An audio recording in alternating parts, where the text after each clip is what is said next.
জুলাই অভ্যুত্থানে নিহত প্রায় ৮৬৫ জন শহীদের পরিচয় ইতিমধ্যে শনাক্ত করা হয়েছে এবং বাকিদের পরিচয় শনাক্তে কাজ চলছে বলে জানিয়েছেন আন্তর্জাতিক অপরাধ ট্রাইব্যুনালের চিফ প্রসিকিউটর আমিনুল ইসলাম। সকালে রাজধানীর রায়েরবাজার বুদ্ধিজীবী কবরস্থানে জুলাই অভ্যুত্থানে নিহত ১১৪ শহীদের গণকবর পরিদর্শন করে এসব কথা বলেন তিনি। বলেন, জুলাই অভ্যুত্থানে সংঘটিত গণহত্যার সঙ্গে জড়িত কেউই ছাড় পাবে না। তারা যতই প্রভাবশালী হোক না কেন, প্রত্যেকের বিচার নিশ্চিত করা হবে।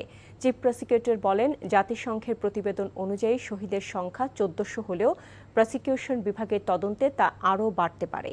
যেসব পরিবার এখনও তাদের স্বজনের মরদেহ শনাক্ত করতে পারেননি, তাদের আন্তর্জাতিক অপরাধ ট্রাইব্যুনালের প্রসিকিউশন বিভাগের সঙ্গে যোগাযোগ করার আহ্বান জানান চিফ প্রসিকিউটর আমিনুল ইসলাম।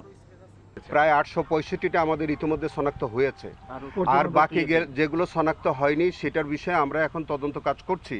তারই মধ্যে আজকের ১১৪টি জোরাইন কবরস্থানে, নারায়ণগঞ্জে, মাতোয়াইলে এবং মুন্সিগঞ্জে সেখানেও আমরা শনাক্ত করার চেষ্টা করছি সেখানে কতগুলো লাশ আছে এবং নদীতে ভাসিয়ে দেওয়া হয়েছে কতগুলো। এইগুলি যখন আপনি যোগফল দেখবেন, যেটা জাতিসংঘের যে প্রাথমিক একটা রিপোর্ট ছিল যে ১৪০০ জন শহীদ, আমরা আমাদের ইনভেস্টিগেশন আমরা ধারণা করছি যে শহীদের সংখ্যা আরও বেড়ে যেতে পারে।